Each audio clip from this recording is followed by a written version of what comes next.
Mis queridos peregrinos, bienvenidos a nuestro segundo día de peregrinación.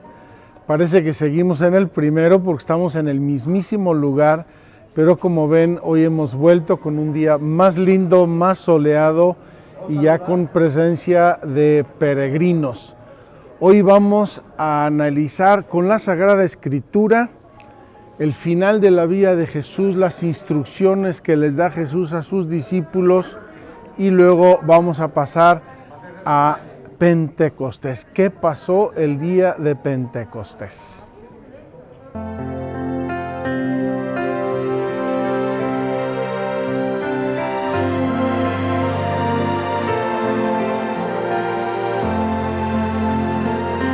Es el tiempo de la gracia, el banquete está servido. Es el tiempo de la iglesia, Cristo nos ha redimido. Peregrinos en la tierra, con inmensa sed de cielo, tú nos das los sacramentos, porque en ellos estás tú. Todo lo hiciste nuevo, saciaste mis anhelos. Un sacramento es signo y presencia del Dios verdadero. Un torrencial de cielo en nuestro humilde suelo. Lluvia de gracia, haz de mi tierra una tierra santa, congregados en el nombre de la Santa Trinidad. Celebramos la liturgia con solemne libertad. No me basta agradecerte, quiero hacer tu voluntad, revestirme de tu gracia y llevarte a los demás, pues del pecho de tu iglesia bebe nuestra humanidad. Todo lo hiciste nuevo, saciaste mis anhelos. Un sacramento es signo y presencia del Dios verdadero. Un torrencial de cielo en nuestro humilde suelo. Lluvia de gracia, haz de mi tierra una tierra santa.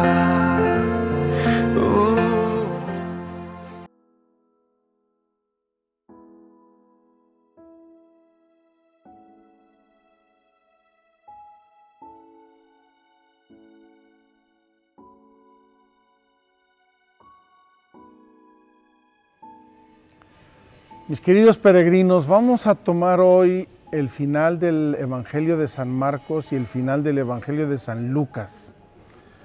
Me parece muy importante que recapitulemos un poquito qué pasó desde la resurrección de Cristo hasta la ascensión, para que entendamos a fondo lo que pasó en este lugar. Estamos en el cenáculo, en la puerta del cenáculo.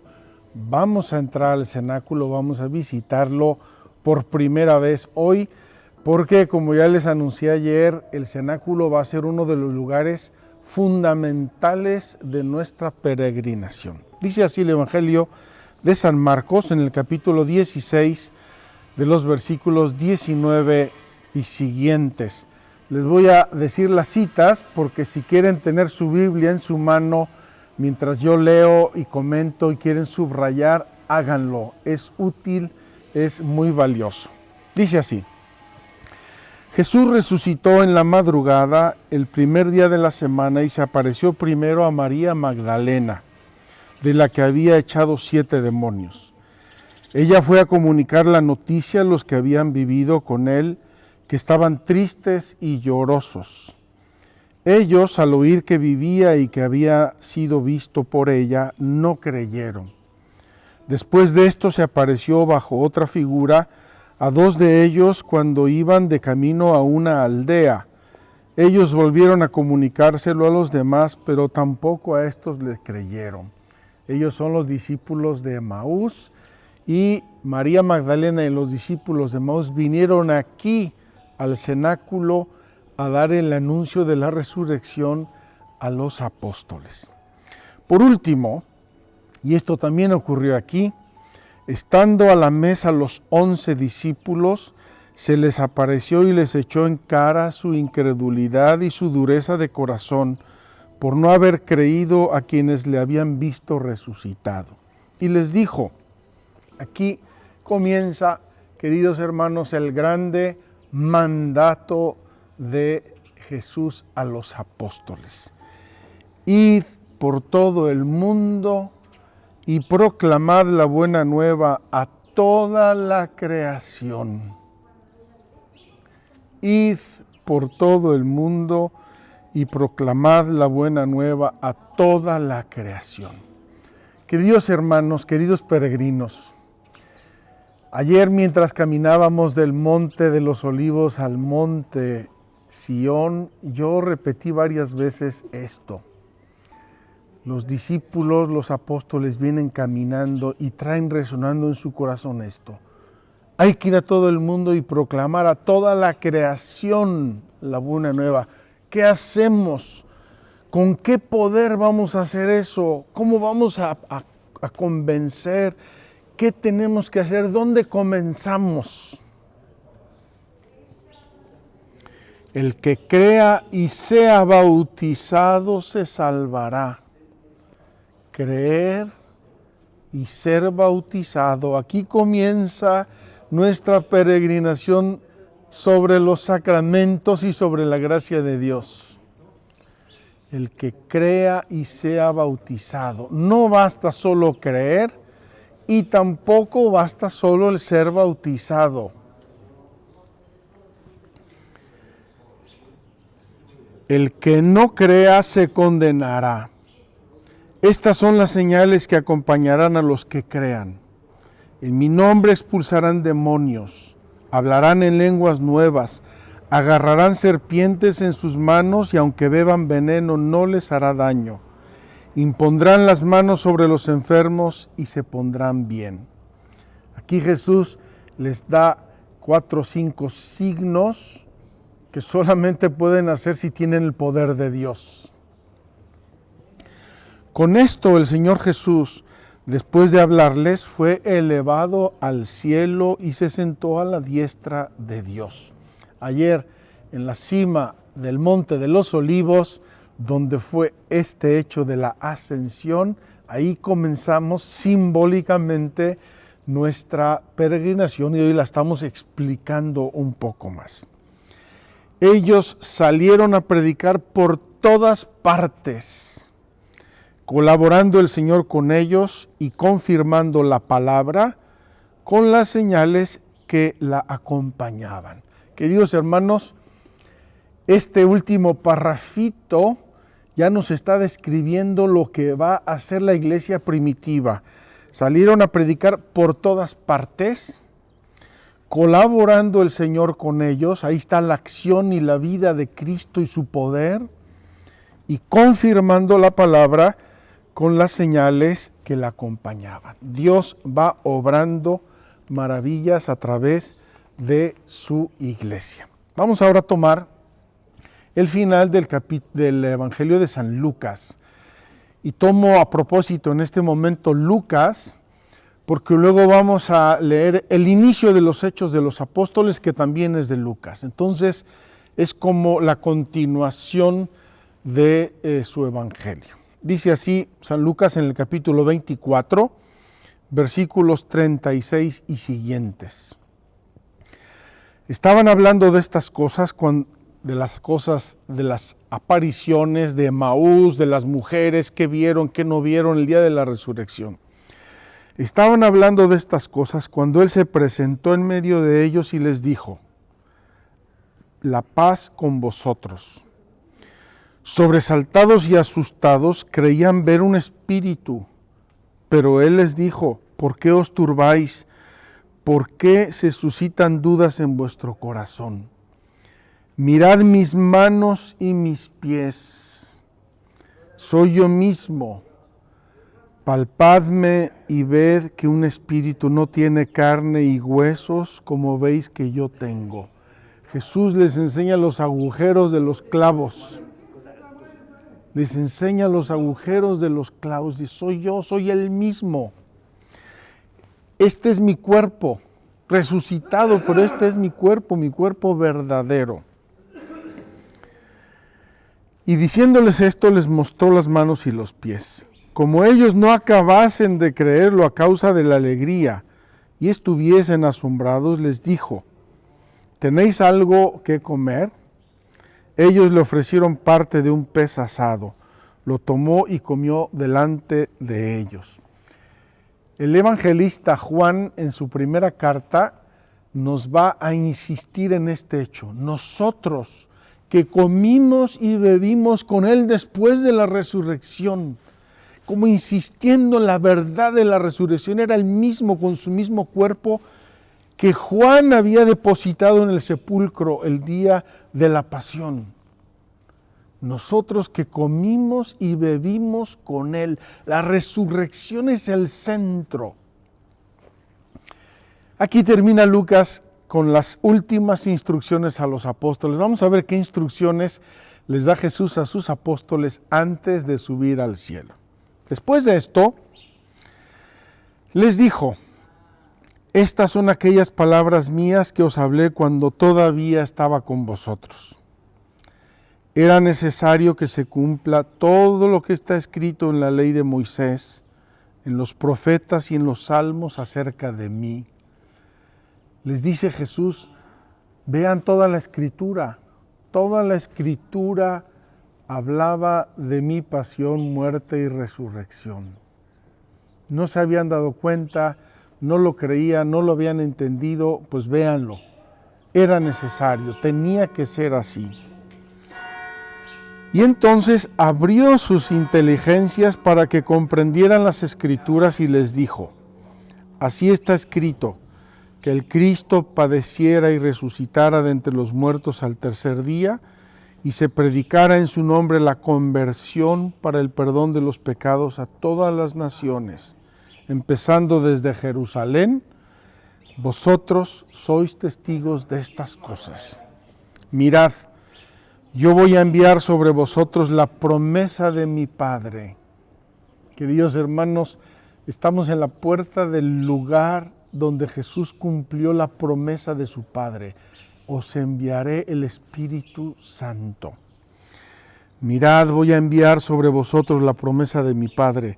Por vuestra parte, permaneced en la ciudad hasta que seáis revestidos del poder de lo alto. Jesús les está diciendo bajo otro punto de vista la promesa del Padre, la promesa del Espíritu Santo es que ellos van a ser revestidos con el poder de lo alto, es decir, Jesucristo, Dios Padre y Dios Espíritu Santo, les van a dar el poder de lo alto, el poder del cielo, el poder de Dios a los apóstoles, a los discípulos. Si no entendemos este anillo de la cadena, nuestra cadena está rota.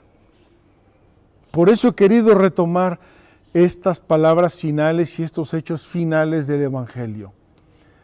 Jesús les dice: permaneced en la ciudad, mandaré el Espíritu Santo, la promesa de mi Padre. Vosotros seréis testigos de esto y seréis revestidos del poder de lo alto. El poder de Dios va a caer sobre vosotros, os va a llenar, se va a quedar con vosotros.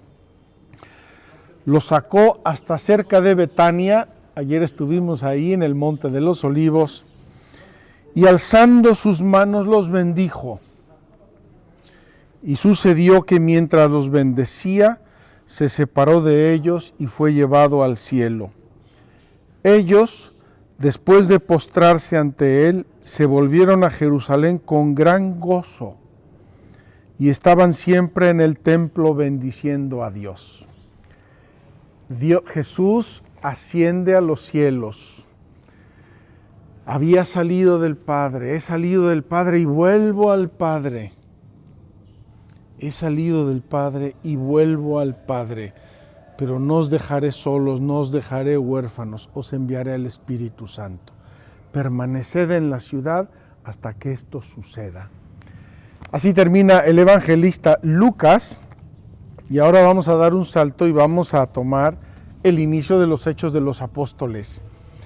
Voy a leer el inicio hasta que llegan aquí. Luego dice, subieron, y vamos a subir, y vamos a entrar en el cenáculo y vamos a tener ahí hoy parte de nuestra catequesis para que entiendan lo que pasó y dónde pasó y qué es esto. Dice así el prólogo de los Hechos de los Apóstoles. El primer libro lo escribí, amado Teófilo. Hace unas semanas leí el inicio del evangelista Lucas que se dirigía a este Teófilo y vi caras de extrañeza como diciendo, santo Dios, jamás había yo escuchado hablar de Teófilo. Aquí está otra vez Teófilo. El primer libro lo escribí, Teófilo, sobre todo lo que Jesús hizo y enseñó desde el principio hasta el día en que, después de haber dado instrucciones por medio del Espíritu Santo a los apóstoles que había elegido, fue elevado al cielo. Dice San Lucas, te escribí antes un libro que es el Evangelio de Lucas, y ahí te puse todo lo que Jesús hizo y enseñó hasta que se fue al cielo y dio instrucciones. A estos mismos, después de su pasión, se les presentó dándoles muchas pruebas de que vivía, apareciéndoseles durante 40 días y hablándoles acerca de lo referente al reino de Dios. Mientras estaba comiendo con ellos, les mandó que no se ausentasen de Jerusalén, sino que aguardasen la promesa del Padre que oísteis de mí, que Juan bautizó con agua, pero vosotros seréis bautizados en el Espíritu Santo dentro de pocos días. Queridos hermanos, aquí San Lucas refiere unas palabras de Jesús y le da un pequeño giro. Recibiréis el poder del cielo, el poder de lo alto. Aquí les dice, seréis bautizados en el Espíritu. Estamos hablando todo del mismo evento de Pentecostés. El grande inicio, la explosión del Espíritu Santo en el mundo que inicia una nueva presencia y una nueva acción de Cristo en el mundo a través de su iglesia. Y San Lucas retoma el tema de la ascensión al inicio de los Hechos de los Apóstoles. Los que estaban reunidos le preguntaron, Señor, ¿es en este momento que vas a restablecer el reino de Israel? Fíjense, pobres discípulos, incluso habiendo visto a Cristo resucitado, todavía tienen una visión demasiado humana y demasiado terrena. Señor, ¿ya vas a establecer tu reino? O sea, ¿quién va a ser aquí el general y quién va a ser el comandante? Él les contestó, a vosotros no os toca conocer el tiempo y el momento que ha fijado el Padre con su autoridad.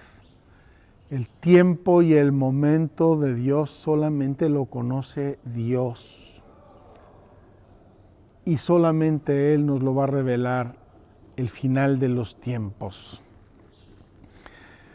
Sino que recibiréis la fuerza del Espíritu Santo que vendrá sobre vosotros y seréis mis testigos. Queridos hermanos, aquí Jesús añade dos elementos importantísimos. Recibiréis la fuerza del Espíritu Santo. Recibiréis el poder del Espíritu Santo, recibiréis la energía del Espíritu Santo y la vais a recibir para una cosa bien precisa, para dar testimonio. Seréis mis testigos. Fíjense que aquí me gusta subrayar un elemento. Dar testimonio es una cosa pasajera. Hace muchos años a mí me llamaron y me escribieron, oiga, queremos que dé un testimonio sobre un matrimonio, no sé qué.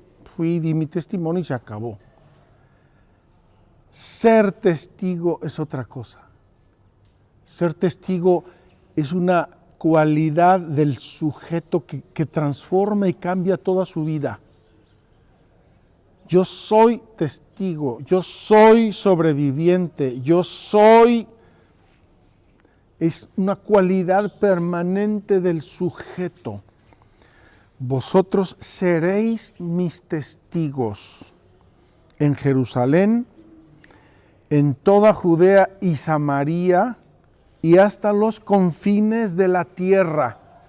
Jesús vuelve a decirle a los apóstoles que su misión abarca toda la tierra, toda la creación, todo el universo. Y dicho esto, fue elevado en presencia de ellos y una nube lo ocultó a sus ojos. Estando ellos mirando fijamente al cielo, mientras se iba, se les aparecieron dos hombres vestidos de blanco que les dijeron, Galileos, ¿qué hacéis ahí mirando al cielo? Este que os ha sido llevado, este mismo Jesús vendrá así tal como le habéis visto subir al cielo. Es decir, en el momento mismo de la ascensión, se nos comunica, se nos anuncia que un día Jesús volverá, tal como lo vimos subir, así volverá. Y eso es lo que nosotros conocemos como la parusía, es decir, el final de los tiempos, cuando Jesús volverá en su gloria y será el final de los tiempos, antes del juicio final. Cuando Jesús vuelva al final de los tiempos será el juicio final y se acabará el mundo como nosotros lo conocemos. No sabemos cómo será el mundo futuro. Dice así los Hechos. Entonces se volvieron a Jerusalén desde el monte llamado de los Olivos, que dista poco de Jerusalén. Ayer vimos cuánto dista. El espacio de un camino sabático. Y cuando llegaron, subieron a la estancia superior, donde vivían Pedro, Juan, Santiago y Andrés, Felipe y Tomás, Bartolomé y Mateo, Santiago de Alfeo, Simón el Celotes y Judas de Santiago. Y nos da un detalle precioso, precioso, precioso, el libro de los Hechos. Todos ellos perseveraban en la oración con un mismo espíritu en compañía de algunas mujeres, de María, la madre de Jesús, y de sus hermanos. Queridos amigos, aquí terminamos esta introducción. Ayer hicimos este camino desde el Monte de los Olivos, lo que dista una caminata del sábado, como dice los Hechos. Vinieron aquí, subieron al segundo piso donde vivían todos los apóstoles, nos da la lista, y dice, allí perseveraban en oración con algunas mujeres y con María, la madre de Jesús y sus hermanos. Es decir, con esa grande comunidad, lo dirá un poco más adelante los Hechos, que eran unos 120 discípulos que habían venido con él desde Galilea. Vamos pues a subir al segundo piso, vamos a ver dónde vivían los apóstoles y los discípulos y dónde perseveraban en oración. No quiero terminar esta parte sin decir el papel central de la Virgen María en medio de la comunidad cristiana. Ella engendró a Cristo por el anuncio del ángel, por obra del Espíritu Santo en Nazaret, y ella va a engendrar aquí a la iglesia con los apóstoles, con el Espíritu Santo, con su oración y con su fe. Vamos pues con la Virgen María, vamos con los apóstoles al segundo piso del cenáculo. Vengan conmigo.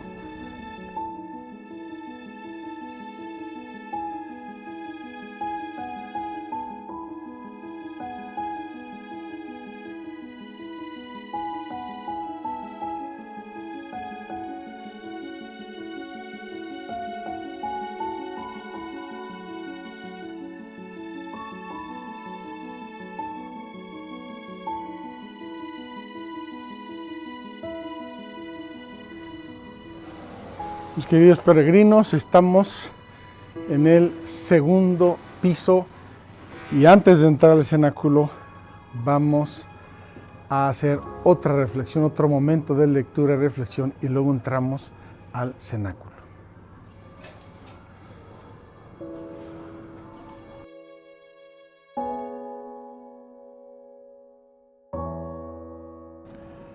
Queridos peregrinos, ya subimos al segundo piso y quiero retomar lo que acabo de leer porque es precioso. A mí me emociona mucho entrar en este santo lugar. Capital importantísimo en el inicio del cristianismo. Esta es la primera dirección que tuvo el cristianismo, la Iglesia Católica, la primera casa, la primera sede, y ahora lo vamos a ver. Entonces se volvieron a Jerusalén desde el monte llamado de los Olivos, que dista poco de Jerusalén, el espacio de un camino sabático. Y cuando llegaron, subieron a la estancia superior donde vivían.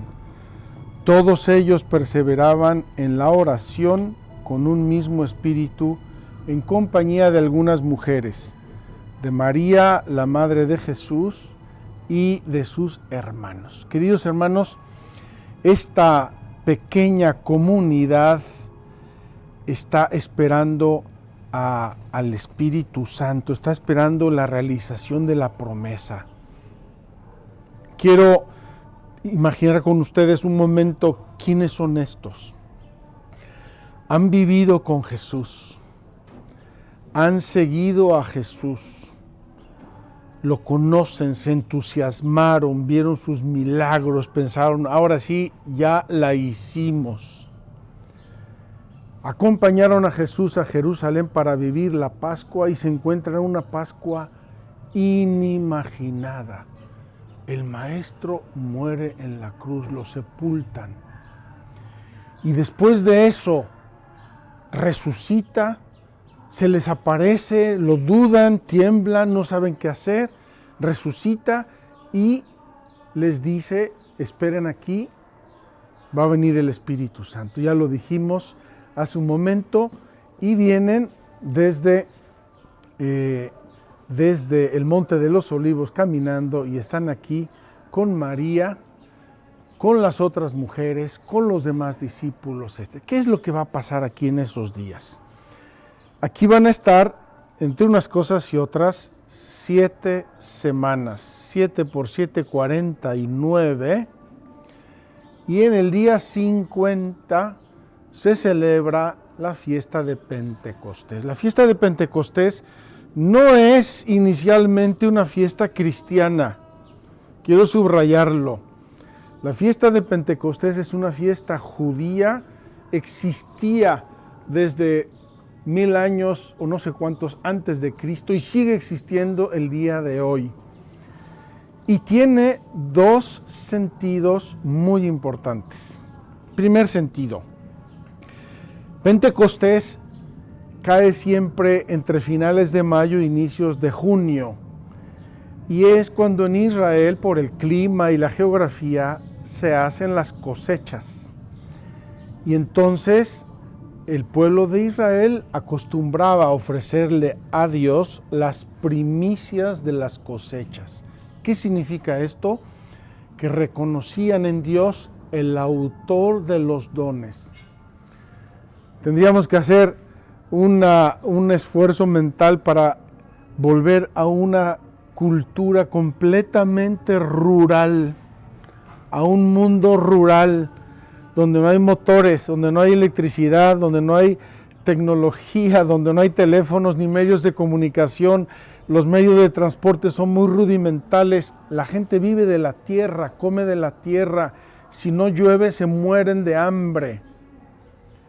Ese pueblo rural, que era así en todo el mundo de aquel tiempo, ofrece a Dios sus primicias, es decir, lo mejor de su cosecha, lo primero de su cosecha, y se lo ofrece en la fiesta de Pentecostés. Segundo significado de la fiesta de Pentecostés en ese tiempo, y me importa mucho que lo entendamos. El pueblo de Israel celebraba y celebra en la fiesta de Pentecostés la entrega de los 10 mandamientos a Moisés. La entrega de los 10 mandamientos a Moisés. Esa entrega de los 10 mandamientos a Moisés significa la alianza de Dios con su pueblo. Y como les da una ley, y es la primera vez que Dios va a dar una ley al pueblo, con esa ley se constituye el pueblo. ¿Por qué? Porque mucha gente junta sin más no constituyen un pueblo. Tienen que tener algo que los une, que los articula, que los estructura. Entonces, aquí estaban celebrando los apóstoles la fiesta de Pentecostés. Y la celebran poniéndose las mujeres coronas de flores y comiendo una serie de cosas, y pasan toda la noche del día 49 al 50 en oración, en vigilia, porque así esperan ese día y renuevan la alianza con Dios. Fíjense qué hermoso que ese día, con esa renovación de la alianza, Dios va a mandar su Espíritu. Es decir, va a poner la alianza en los corazones y nos va a dar la gracia y la fuerza, el poder divino para poder ser fieles a la alianza.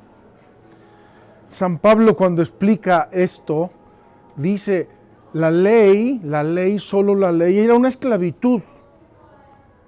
Es el Espíritu el que nos libera de esa esclavitud de la ley. Pues bien, ese hecho histórico ocurre aquí.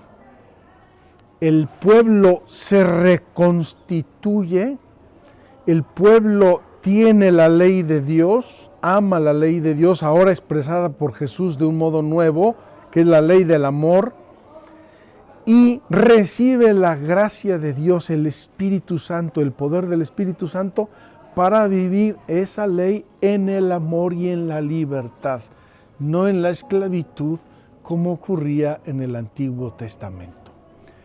Vamos a entrar ahora sí. Qué emoción, queridos hermanos, concéntrense, prepárense. Vamos a entrar y allí dentro vamos a entender qué pasó aquí el día de Pentecostés y cuál es su significado.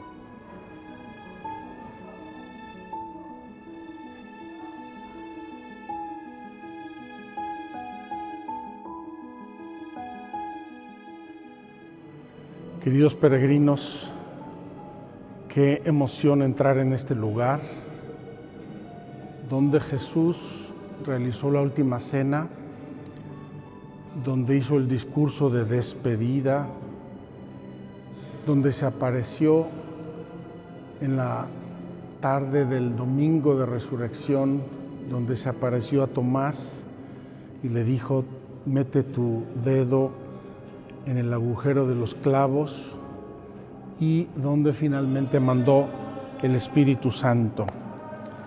Quiero ahora leer con ustedes el relato de Pentecostés, porque ocurrió aquí y es el centro, el inicio de la vida de la iglesia. Dice así: al llegar el día de Pentecostés, estaban todos reunidos en un mismo lugar.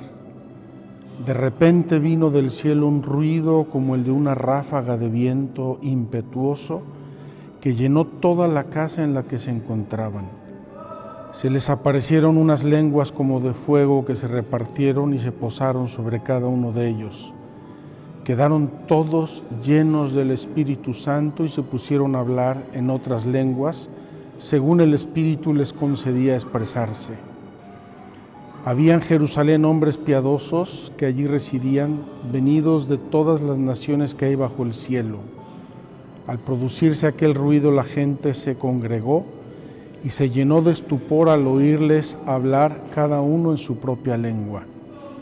Estupefactos y admirados decían: ¿es que no son galileos todos estos que están hablando? Pues cómo cada uno de nosotros les oímos en nuestra propia lengua nativa. Partos, medos y elamitas, habitantes de Mesopotamia, Judea, Capadocia, el Ponto, Asia, Frigia, Panfilia, Egipto, la parte de Libia fronteriza con Cirene, forasteros romanos, judíos y prosélitos, cretenses y árabes.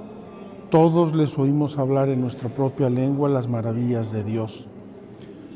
Todos estaban estupefactos y perplejos y se decían unos a otros: ¿qué significa esto?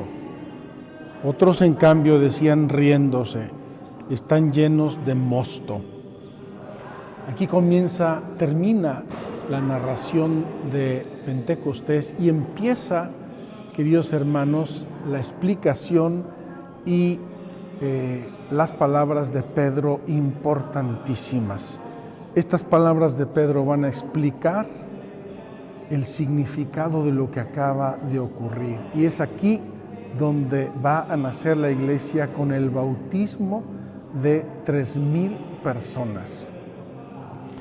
Entonces Pedro, presentándose con los 11, y esto ya nos indica la estructura jerárquica de la iglesia. La autoridad en la iglesia viene de Dios y Cristo se la dio a Pedro y a los 11. Pedro, presentándose con los 11, levantó su voz y les dijo: judíos y habitantes todos de Jerusalén, que os quede esto bien claro y prestad atención a mis palabras. No están estos borrachos como vosotros suponéis, pues es la hora tercia del día, sino que es lo que dijo el profeta. Y va a citar al profeta Joel sobre el Espíritu Santo. Sucederá en los últimos días, dice Dios, derramaré mi espíritu sobre toda carne y profetizarán vuestros hijos y vuestras hijas, etc. Israelitas, escuchad estas palabras, dice Pedro enfatizando: escúchenme bien.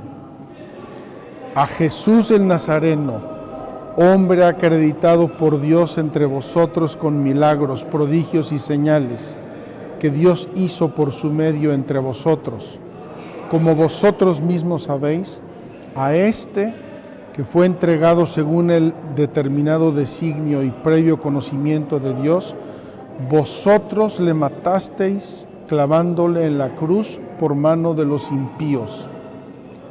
A este, pues, Dios lo resucitó librándolo de los dolores del Hades, pues no era posible que quedase bajo su dominio, porque dice David: veía constantemente al Señor delante de mí, puesto que está a mi derecha. Y cita Pedro un texto del profeta David sobre la resurrección. Dice Pedro continuando: hermanos, permitidme que os diga con toda libertad cómo el patriarca David murió y fue sepultado en su tumba, y su tumba permanece entre nosotros hasta el presente. La tumba de David está aquí abajo, y esos cantos que oímos son los judíos que están celebrando algo en la tumba de David, en el piso de aquí abajo. Pero como él era profeta y sabía que Dios le había asegurado con juramento que se sentaría en su trono un descendiente de su sangre, vio a lo lejos y habló de la resurrección de Cristo, que ni fue abandonado en el Hades, ni su carne experimentó la corrupción. Aquí Pedro está citando al profeta David para reafirmar con la Escritura la resurrección de Cristo. A este Jesús Dios lo resucitó, de lo cual nosotros somos testigos, y exaltado por la diestra de Dios, ha recibido del Padre el Espíritu prometido y ha derramado lo que vosotros veis y oís. Pues David no subió a los cielos y sin embargo dice: dijo el Señor a mi Señor, siéntate a mi derecha hasta que ponga a tus enemigos por escabel de tus pies. Termina Pedro: sepa pues con certeza toda la casa de Israel que Dios ha constituido Señor y Cristo a Jesús, a quien vosotros habéis crucificado. Qué testimonio de Pedro ese día de Pentecostés. Los que antes estaban aquí encerrados por miedo, salen ahora y predican a una muchedumbre. ¿Por qué? Porque tienen ya el poder del Espíritu Santo, porque el Espíritu Santo les ha dado las lenguas, les ha dado inteligencia, les ha dado los dones, han recibido el bautismo del Espíritu Santo. Continúa Pedro y dice así, porque la gente y la multitud reaccionan, se quedan estupefactos. Al oír esto, dijeron con el corazón compungido a Pedro y a los demás apóstoles: ¿qué tenemos que hacer? Si nosotros matamos a Jesús a través de Poncio Pilato, ¿qué tenemos que hacer? ¿Por dónde comenzamos? Y Pedro les va a dar el camino. Pedro les contestó: convertíos y que cada uno de vosotros se haga bautizar en el nombre de Jesucristo. Convertíos, es decir, dejad la mala vida, dejad el pecado, dejad la vida descarriada sin Dios, sin orden, sin disciplina, sin gracia. Y que cada uno, no se bautizan las muchedumbres, que cada uno de vosotros se haga bautizar en el nombre del Señor Jesús. Queridos hermanos, por esto los sacramentos son la base de la iglesia. Es en el bautismo donde yo comienzo a ser miembro de la iglesia y recibo el don del Espíritu Santo. Que cada uno de vosotros se haga bautizar en el nombre de Jesucristo para remisión de vuestros pecados, y recibiréis el don del Espíritu Santo.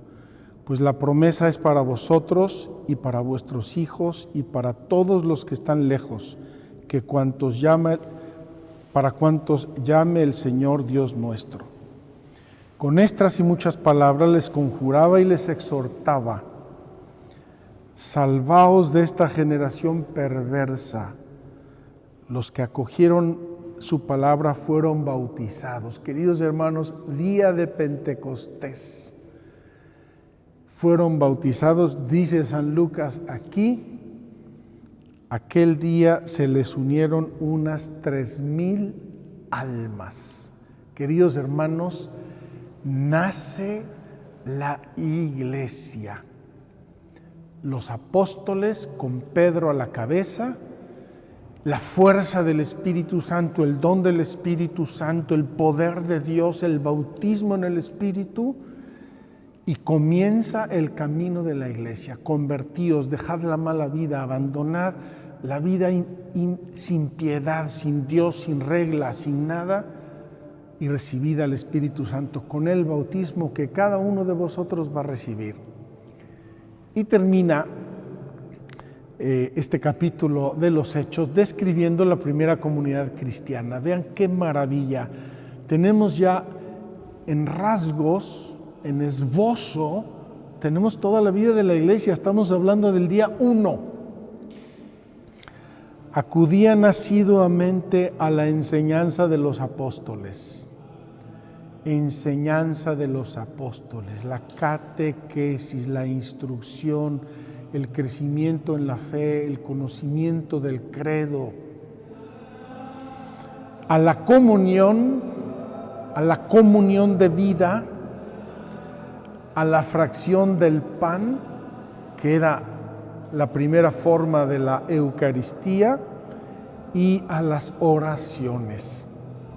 Tenemos las 4 partes del catecismo: el credo, los sacramentos, los mandamientos y la oración. Y todo esto vivificado con la fuerza del Espíritu Santo. Queridos hermanos, la iglesia de Dios no son los templos. La iglesia de Dios no son los libros. La iglesia de Dios somos las personas que por el bautismo formamos un solo cuerpo en Cristo, donde Él es la cabeza y donde el Espíritu Santo nos une, nos amalgama, nos organiza, nos estructura con sus dones, con sus ministerios, con sus carismas. En este mismo lugar, donde Jesús iba a dar mandatos sacramentales a sus apóstoles, en este mismo lugar les manda el Espíritu Santo para que ejerzan esos mandatos. Aquí les dijo en la última cena: haced esto en memoria mía. Este es mi pan, este es mi carne, este pan es mi carne, este vino es mi sangre. Haced esto en memoria mía. ¿Cómo van a hacer eso los apóstoles si no tienen el poder de Dios? Y el domingo de la resurrección, cuando apareció Jesús aquí, sopló sobre ellos. Sopla Jesús el Espíritu Santo el domingo de resurrección y les dice: a quienes perdonéis los pecados les quedan perdonados, a quienes se los retengáis le quedan retenidos. ¿Cómo podrían los apóstoles perdonar los pecados si Jesús no les hubiera dado el poder de perdonar los pecados, instituyendo el sacramento de la penitencia? Queridos hermanos, tantas cosas que Jesús dijo y enseñó aquí comienzan a ser una realidad el domingo de Pentecostés, porque Jesús da a su iglesia el poder del Espíritu Santo. Infunde su espíritu, es decir, su alma, su ser, su divinidad, la infunde en la iglesia para que la iglesia continúe a través de los signos su misión de enseñar, de santificar, de purificar, de perdonar y de salvar. Bendito sea Dios y bendito sea el cenáculo, porque aquí nació nuestra Santa Madre Iglesia y aquí se bautizaron 3,000 personas el mismísimo día de Pentecostés, con el mismo bautismo que recibiste tú, con el mismo bautismo que recibí yo. Vamos pues a seguir nuestra peregrinación, a ver a dónde nos lleva mañana para entender aún con más fuerza esta presencia de Cristo en la historia a través de su iglesia y que comenzó aquí en el cenáculo el día de Pentecostés.